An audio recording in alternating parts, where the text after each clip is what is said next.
నమస్తే, welcome to off the record. This is Tejaswi.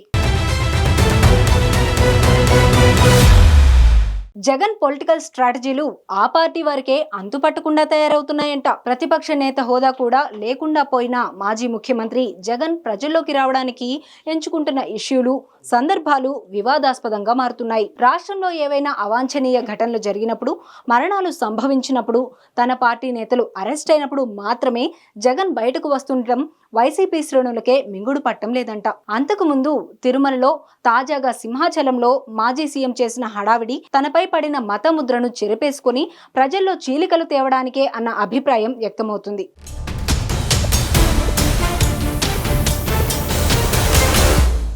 మాజీ ముఖ్యమంత్రి, వైసీపీ అధ్యక్షుడు, పులివెందుల ఎమ్మెల్యే జగన్ అధికారంలో ఉన్నంతకాలం అది శాశ్వతమన్న అతి విశ్వాసంతో కనిపించారు. తీరా చూస్తే ఆయన పార్టీకి 11 సీట్లతో ప్రతిపక్ష హోదా కూడా లేకుండా పోయింది. అయినా అధికారం మీద యావతో కేబినెట్ హోదా ఉన్న ప్రధాన ప్రతిపక్ష నేత హోదా కోసం ఆయన మంకుపట్టు పడుతున్నారు. ఆ హోదా దక్కదని తెలిసినా న్యాయ పోరాటాలంటూ హడావిడి చేస్తున్నారు. ఆ క్రమంలో అసెంబ్లీకి ముఖం చాటేస్తున్నారు. అధికారం కోల్పోయిన ఈ 10-11 నెలల్లో ఆయన పట్టుమని 10 సార్లు కూడా ప్రజల్లోకి రాలేదు. అయితే బెంగళూరు ప్యాలెస్, లేకపోతే తాడేపల్లి కోట, పులివెందుల అన్నట్లు షట్లింగ్ చేస్తూ గడిపేస్తున్నారు.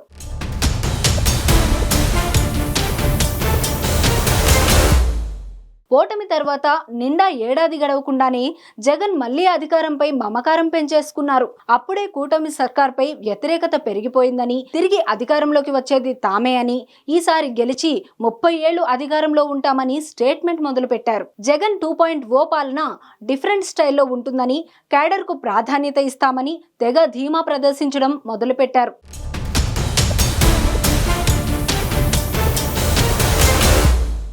వైసీపీ అధ్యక్షుడిగా, పులివెందుల ఎమ్మెల్యేగా సరిపెట్టుకోలేకపోతున్న మాజీ సీఎం ఎప్పుడెప్పుడు మళ్లీ సీఎం అయిపోదామా అన్నట్లు వ్యవహరిస్తున్నారని వైసీపీ శ్రేణులే గొనుక్కుంటున్నాయి. ప్రజలతో మమేకం కావడం, ప్రజా సమస్యలపై పోరాడటం వంటివి మానేసి ప్రభుత్వంపై ప్రజలను రెచ్చగొట్టడం, సమాజంలో చీలికలు తీసుకువచ్చి అశాంతిని రెచ్చగొట్టి రాజకీయ లబ్ధి పొందాలని చూస్తున్నారన్న విమర్శలు వెల్లువెత్తుతున్నాయి. దానికి తగ్గట్టే ఆయన ప్రజల్లోకి వస్తున్న సమయం, సందర్భం వివాదాస్పదమవుతున్నాయి.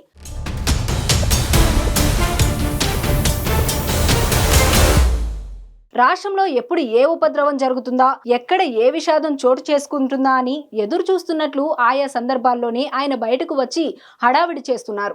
మరణాలు సంభవించినప్పుడు, తన పార్టీ ముఖ్య నేతలు అరెస్ట్ అయినప్పుడు జైళ్లలో పరామర్శలకు ఎంట్రీ ఇస్తున్నారు. ఆ వచ్చిన సమయంలో కూడా బాధితులను పరామర్శించి వారికి ధైర్యం చెప్పడం కంటే కూటమి సభ్యత్వంపై విమర్శలు చేసి తాను మళ్లీ అధికారంలోకి రాగానే అంటూ హెచ్చరికలు చేయడానికే పరిమితమవుతున్నారు.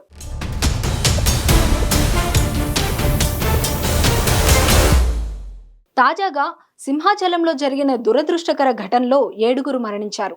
వెంటనే జగన్ బాధిత కుటుంబాల పరామర్శ అంటూ సింహాచలంలో వాలిపోయారు. అయితే జగన్ అక్కడకు చేరుకోవడానికి ముందే తెలుగుదేశం కూటమి ప్రభుత్వం మృతుల కుటుంబాలకు 25 లక్షల రూపాయల చొప్పున ఎక్స్ గ్రేషియా ప్రకటించేసింది. అలాగే బాధిత కుటుంబాలలో ఒకరికి దేవాదాయ శాఖలో అవుట్సోర్సింగ్ విధానం ద్వారా ఉద్యోగం ఇవ్వనున్నట్లు పేర్కొంది.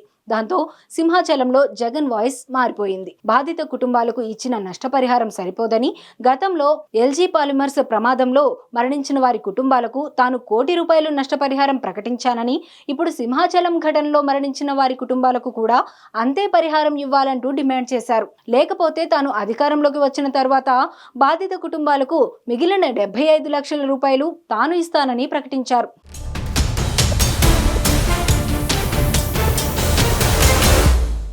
వాస్తవానికి ఎల్జీ పాలిమర్స్ ఘటన పూర్తిగా మానవ తప్పిదం. ఆ కంపెనీ యాజమాన్యం నిర్లక్ష్యం. కానీ సింహాచలంలో జరిగింది పూర్తిగా వేరు. ఇక్కడ భారీ వర్షం కారణంగా గోడ కూలి భక్తులు మరణించారు. ఈ విషయాన్ని విస్మరించి జగన్ రాజకీయ లబ్ధి కోసం తాము అధికారంలోకి వచ్చాక పరిహారాన్ని ₹1 కోటి చేస్తామని స్టేట్మెంట్ ఇవ్వడం వైసీపీ నేతలకే మింగుడు పట్టం లేదంట. నిజంగా ఆయనకు కమిట్మెంట్ ఉంటే పార్టీ పరంగానో, వ్యక్తిగతంగానో బాధిత కుటుంబాలకు ఎంతో కొంత సాయం ప్రకటించి ఉంటే బాగుండేది వైసీపీ శ్రేణులు అభిప్రాయపడుతున్నారట.